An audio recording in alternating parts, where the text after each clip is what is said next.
the last video, we introduced logical fallacy. In this video, we'll give you 30 logical reasons why it's pointless to argue with people on social media, with the help of my two friends, Orange and Apple. Ad hominem, attacking the character, not the argument. We really should let the police do their investigation before we jump to conclusions. The police are too dumb to do a proper investigation. The dilemma with ad hominem is that it harms reputation because the audience, instead of evaluating it logically, takes it to be true. Appeal to emotion, using emotion instead of logical argument. Well, I just don't believe the DNA results because the police are corrupt and they're setting him up. The dilemma with appeals to emotion is that it's a type of manipulation used to win an argument through feelings rather than facts. Fallacy of composition.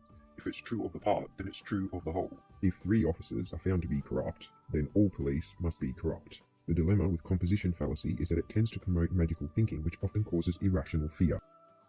Fallacy of division. If it's true of the whole, then it must be true of the parts. If the police department of one state is half the size of the police department in another state, then it follows logically that the larger department is more corrupt. The fallacy of division is the opposite of the fallacy of composition, however it still tends to promote magical thinking and irrational fear. Appeal to popularity, using the fact that many people do something as an attempted form of validation. Oh, please, everybody knows the police are corrupt. I'd avoid that fallacy like a kiss from grandma with a cold sore. The dilemma with appeals to popularity is that it tells us if something is popular, it must be good, true, or valid, but this is not so. Affirming the consequent. Claiming if the antecedent is true, then the consequent must also be true. If the police suspect you're lying, then I'll ask you to do a polygraph. Well, I haven't been asked to do a polygraph, so I must be telling the truth. An argument commits the fallacy of affirming the consequent when the conclusion is not true due to a range of other possibilities. Denying the antecedent.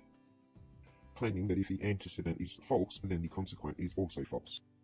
If the police suspect you're lying, then I'll ask you to do a polygraph. Well, I was asked to do a polygraph, so I can't possibly be lying. Like the previous fallacy, a true conclusion doesn't necessarily mean the premise was true, and a false conclusion doesn't necessarily mean the premise was false. Hasty generalizations or anecdotes, using a personal experience or isolated example. The new police chief seems like a good guy. I saw him acting. He's not a police officer, he's an actor. The dilemma with anecdotal fallacy is that it leads one to overestimate the probability of that type of event, especially when one has access to better evidence. Personal incredulity. Not believing something because it's not understood. There are many more honest police officers than corrupt. Yeah, right, and the earth is really flat. Refusing to believe a claim does not make it untrue. Tu quoque. Answering criticism with criticism. The police are flat-out hypocrites. Well, you're a hypocrite too, so who are you to speak? A variant of whataboutism, tu quoque, or the U2 fallacy, is designed to convince the audience that a speaker cannot be believed as they're a hypocrite. Straw man. Misrepresenting an argument to make it easier to attack. Thank goodness CPS saved that child from harm. CPS is corrupt. They destroy lives, so you're into destroying lives then? No. The dilemma with strawman arguments is that they prevent people from really listening and considering each other's viewpoints. Special pleading, which is also moving the goalposts, making a new exception when the claim was shown to be false. Yes, I do think all claims of child abuse should be taken seriously, but this was an accident. Oh, an accident that happened twice? The person committing special pleading fallacy is claiming that they are exempt from certain principles or standards, yet provides no good reason for the exemption. Red herring, the fallacy of distraction. It is morally wrong to smack your child. Why on earth would you have done that? But what is morality exactly? Or it's a code of conduct. Wait, back the truck up. Misdirection is a more generic term for diverting attention for the purpose of entertainment or avoiding the topic. Appeal to ignorance. If it can't be proved false, then it must be true. CPS is stealing babies for child traffickers. No, they aren't. Prove it. The fallacy of ignorance is committed when beliefs are based more on the lack of evidence than existing evidence. Burden of proof. Shifting the burden of proof to others when making an extraordinary claim. They take babies, and then they give them to the aliens in government, and they drink their blood as a youth serum. No, they don't. Well, you can't prove it's not true. Yikes.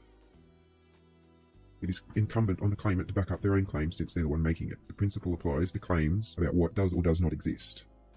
False dichotomy. Presenting 2 alternative states as the only possibilities. You're either with me or you're a baby-eating alien. There's no middle ground. False dilemmas result from our tendency for black and white thinking and are often used rhetorically to illegitimately strengthen one's position. Middle ground fallacy. A compromise or middle point between the 2 extremes must be the truth. Okay, I'm willing to grant that there may really be bad parents who deserve to lose their children to the system, but you must grant that CPS really is corrupt. Is that a fair compromise? No. Compromise on splitting the difference may work fine with math, but not in determining the truth of a given topic. Decision point fallacy, or Sorites paradox. Because there's a continuum, then we can't distinguish between two things. Oh my god, everybody hide your babies, CPS is here to steal them. You are the weakest link. Goodbye. The pitfall of decision point fallacy is that one believes the decision made is the only possible decision to make, much like flipping a coin and thinking every time it flips, it will be tails. Appeal to authority. Because an authority says something, it must therefore be true. A lot of YouTubers say CPS and police are stealing children and that the worst state for child trafficking is California, and they would know. How would they know? From watching YouTube.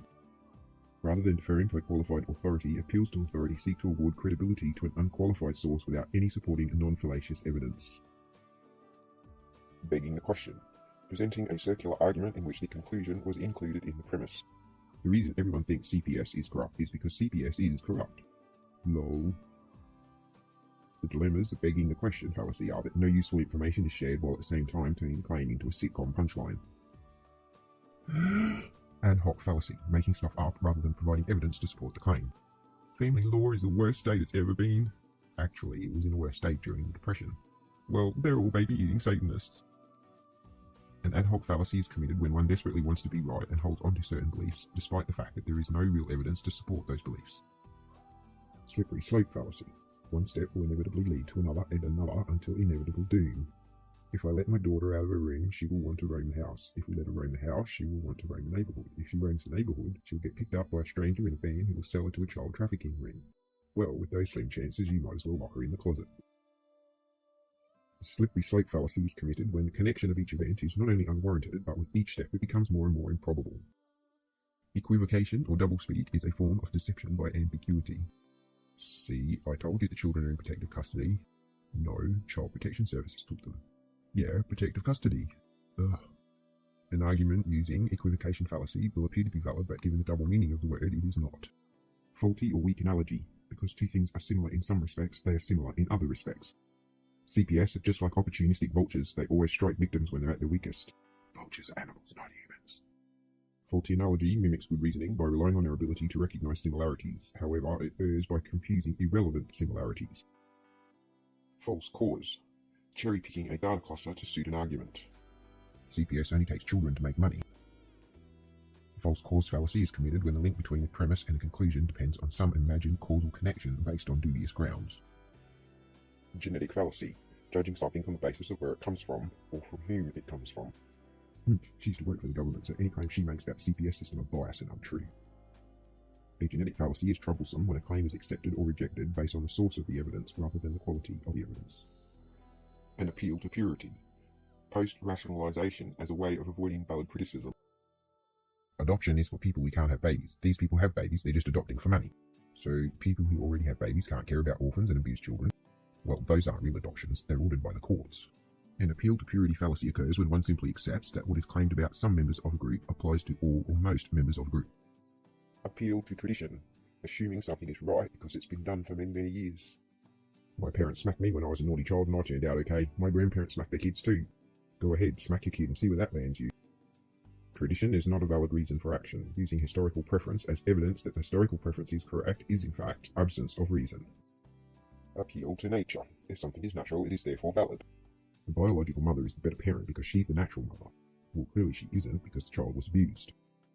An appeal to nature falls short when the naturalness of a thing is not properly evaluated on criteria besides its naturalness. A loaded question. Asking a question that can't be answered without appearing guilty. Have you stopped smacking your child? The issue with loaded questions is that they contain an implicit or explicit assumption that is likely to be disagreed with, yet prompts an answer that confirms the problematic assumption. In the fallacy. Because a fallacious claim was made, the claim itself must be wrong. Wait, it was meant to be 30, this is number 31. Totally can't trust anything this guy says. Well, hey, even a broken clock is right twice a day.